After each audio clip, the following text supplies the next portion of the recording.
家好，今天回归海图的脱钓，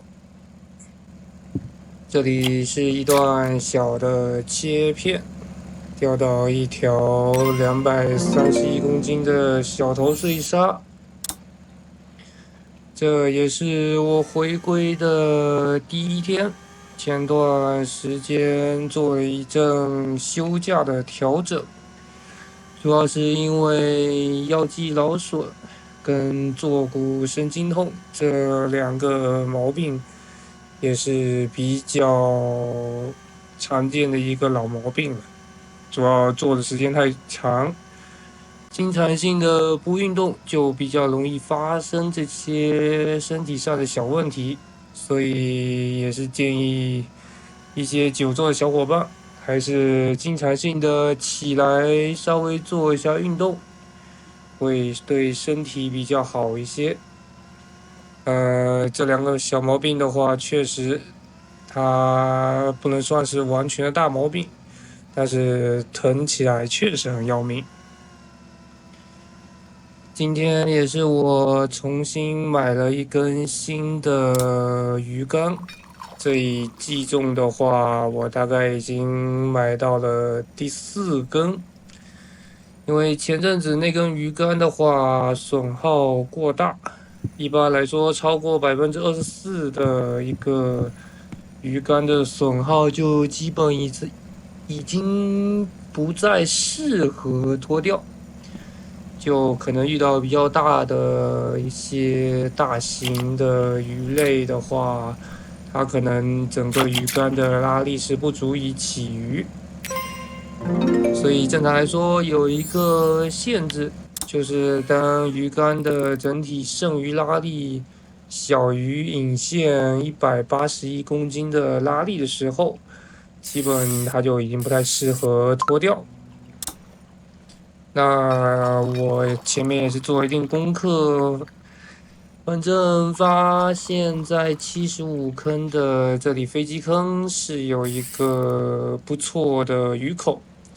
就近期在这边脱钓的人会比较多一些，大概有不少人在这边遇到挺多的剑鱼跟金枪鱼，所以我也是在飞机坑这边做一定的尝试。配置的话，最近的八爪鱼配置是有点复古风，大概使用的是以前旧的红色八爪鱼，也就是常规的一个烈焰套。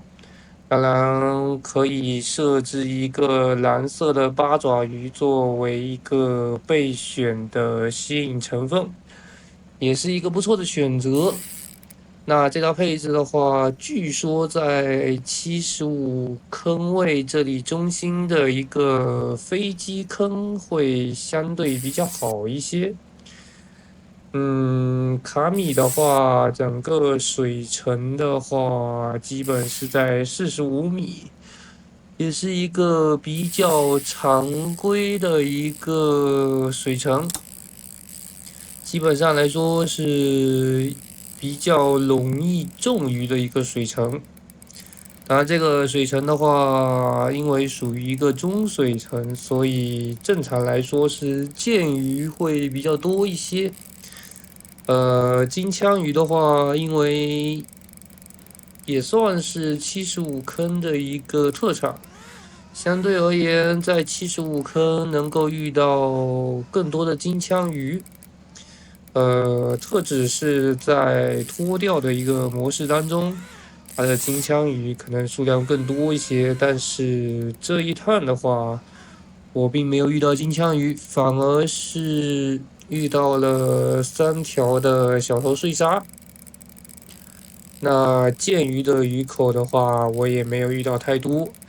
总共也就遇到一条大概40多公斤的剑鱼。那小头的话会相对比较多一些，但是可能也有个人的一个个人口的原因。那这里是遇到一个相对比较大一点的小头碎鲨，但是整体的难度的话，并不是很大，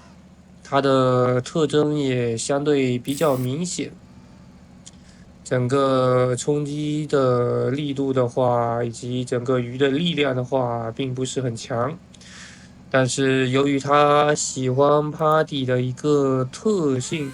所以导致的话，我们需要一定的时间在控船方面进行绕圈。前面的话，我是针对性的放了一点线，来试探一下整个鱼的整个力量以及它的大小。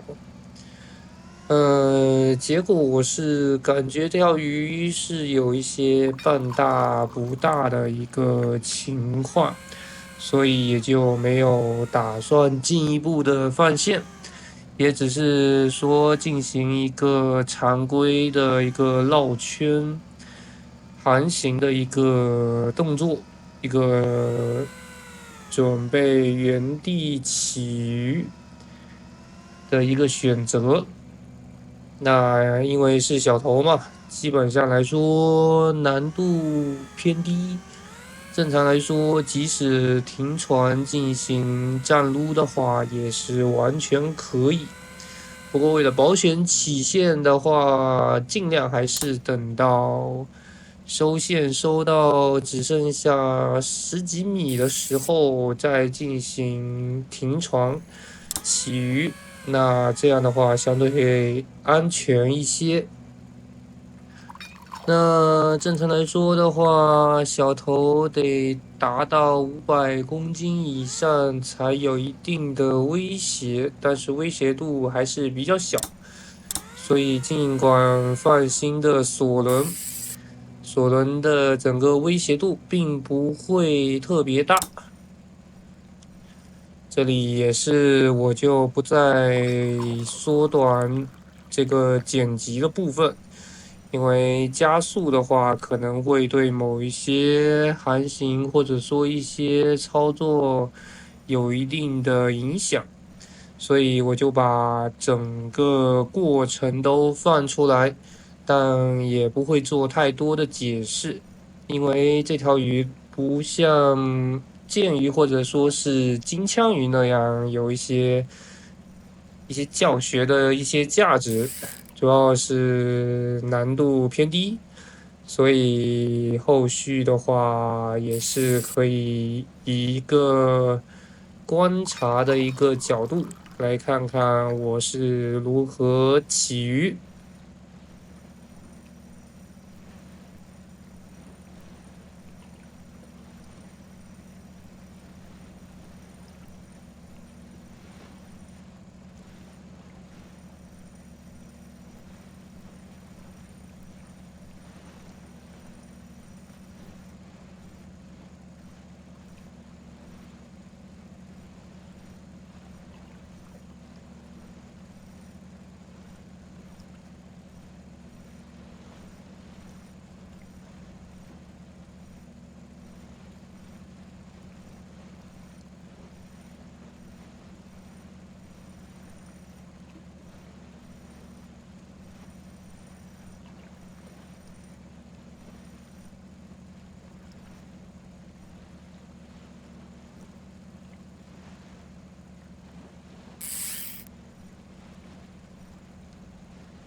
好，收线到5米这个位置的话，这时候整条鱼已经浮出水面。看整个体型的大小的话，还是一个比较大的小头碎鲨。那这里的回线过程也是比较安全，所以并不需要关闭引擎，直接就可以起鱼。这个大小的小头碎鲨的话，还是相对比较值钱。后续的话，连着也是一条小头碎鲨，而且相对的话，力度条会更小一些，直接锁轮就可以完成整个鱼线的回收。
毫无疑问，前面也是很轻松。那到最后一条稀有鱼，这条鱼的话也是很小，当然因为它过于小，所以前面我是没有判断出是一条剑鱼。只能说剑鱼还是得要超过一定重量的话，它的抖竿的动作会更多一些。当然，起剑鱼的话，比较特殊的点就是它会跃出水面。那这个时候的话，关闭线杯，这个锁轮的状态要取消，不然的话可能会引发一个引线断裂的风险。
这边基本是已经完成回线，还有5米的距离。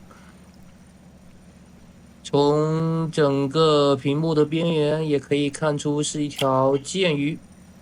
但是大小的话稍微有点小，不过仍然是有不少的银币。回到鱼市这边来看看整体的收益。那除了4条稀有鱼之外，基本都是绿青血，刚好有3000的收益，暂且可以接受。